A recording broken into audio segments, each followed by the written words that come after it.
Hi. I'm not a big fan of British colonialism. I guess that much is obvious by now. But these days I'm reading a lot of English classics, particularly, primarily English writers, but a lot of Russians too. I mean, Tolstoy, Dostoevsky, Somerset Maugham, George Eliot, Walter Scott, and and the beauty of this literature overwhelms me. I just I just find so much joy when reading these novels.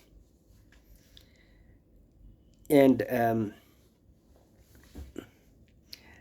for example, when I read in War and Peace the chapter where young Petya Rostov is about to go to a battle and die. He's 13-year-old.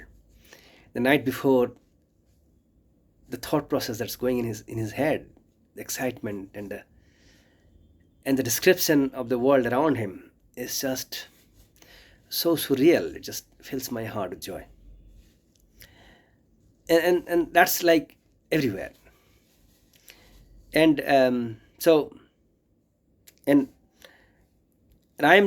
I don't know much of an English, so I'm just reading only a few proses that I find accessible. I can read and understand.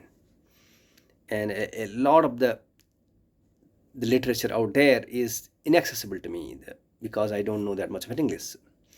The poetries of Keats and Byron and Shakespeare and Chaucer and Homer. I mean, I don't know enough English to be able to understand and appreciate that. So I'm just scratching the surface of that beauty.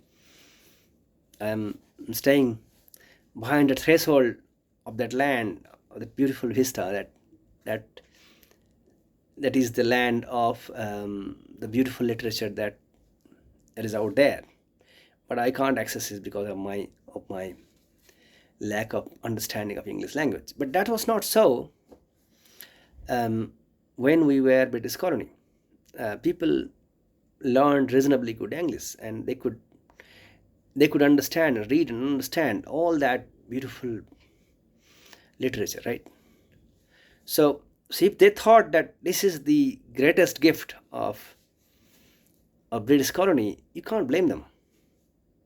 They could they could, as I said, I mean, understand and appreciate the beauty of the words weave together into sentences, and sentences weave together into paragraphs, and paragraphs into chapters and a novel, right? So yeah, so they probably thought that this is one of the greatest gifts of British colony. And again, as I said, I can't blame them, but it's not true. And I'm going to explain in a moment. And at the same time, there's a modicum of truth to it, and that also I'm going to explain in a moment. But let me finish my thought. So I was explaining that the beauty of this literature, particularly, which I am part of it, I'm enjoying, but a lot of it was enjoyed by those people who lived during the British colony and immediately after it. Not just literature, but mathematics, science, philosophy. So imagine someone learning trigonometry for the first time and understanding how to calculate the height of a mountain, for example, or learning calculus and finding the motions of the planet for the first time, and how much joy that you will get out of that, right? And if they ascribe that this joy comes from our colonial masters, as I said, it's difficult to blame them. But again, as I said, it's not true. I'm going to explain why it is. Here is why it's not true. It's because, see, all these gifts that we are thinking about that were given to us by the Britishers, these are not gifts at all. See, the British did not impart the knowledge of English and other knowledge to us so that we can enjoy the fruits of knowledge and enjoy the beauty of it. No, absolutely not. All they wanted is to create a set of people who will know enough English, who can translate their commands to the natives so that they can exploit this land much better. So they can command, um, cultivate indigo, cultivate jute, cultivate silk, and someone will understand, someone will translate that to the native and make them do it, or mine the coal or the iron, or cut the timber from the forest, and then they can exploit that. That's the whole purpose of it. They didn't like us.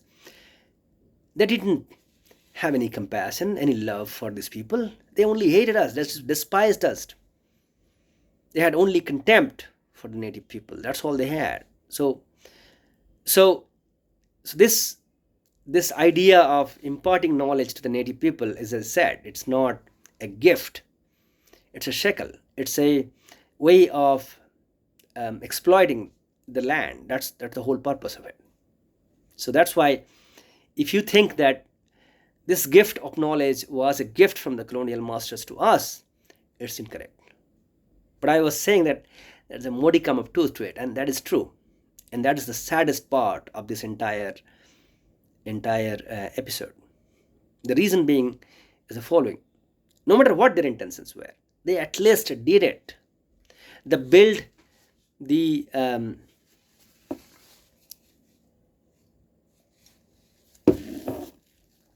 structures for importing knowledge from the Western world to India. Printing press, schools, libraries, right?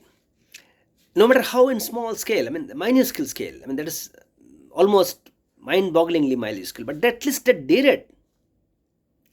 But the rulers before them, right, they did nothing. They did nothing, absolutely nothing. And I'm not picking up on any particular religious creed here, not the Mughals or the Marathas or the Sikhs. Every fucking Indian I'm talking about. The printing press was invented in 1490. The first press that was brought to India was 1780 by an Englishman, Thomas Hickey. 300 years later. Why? And it's not that we didn't know Europe. We didn't have any contact with them. We used to go them every alternate week. Somebody used to go there to buy glass or semi-precious stones or whatever it is. There are very few things that we could buy from there, but we used to go there and buy them. And they used to come there and try to sell them. We could have told them that sell us 200 printing machines and we'll give them some crap, whatever you want to get. And they're greedy. They would have given it to us. But not a fucking single Indian ruler had that foresight to say, we need to bring in printing press. We need to build schools and build universities and build a structure to impart knowledge among us and get that beautiful, beautiful idea of science, literature, art, painting, everything from Europe to in here. Instead, we brought in all this crap from there. Why? And that's the saddest part of this whole story. Again, as I said, I can't absolve us from that sin, no matter how much I blame the colonial masters. And this is what bothers me. And I'm sorry, I'm shouting a lot. I thought I would share this idea with you. Thanks for watching.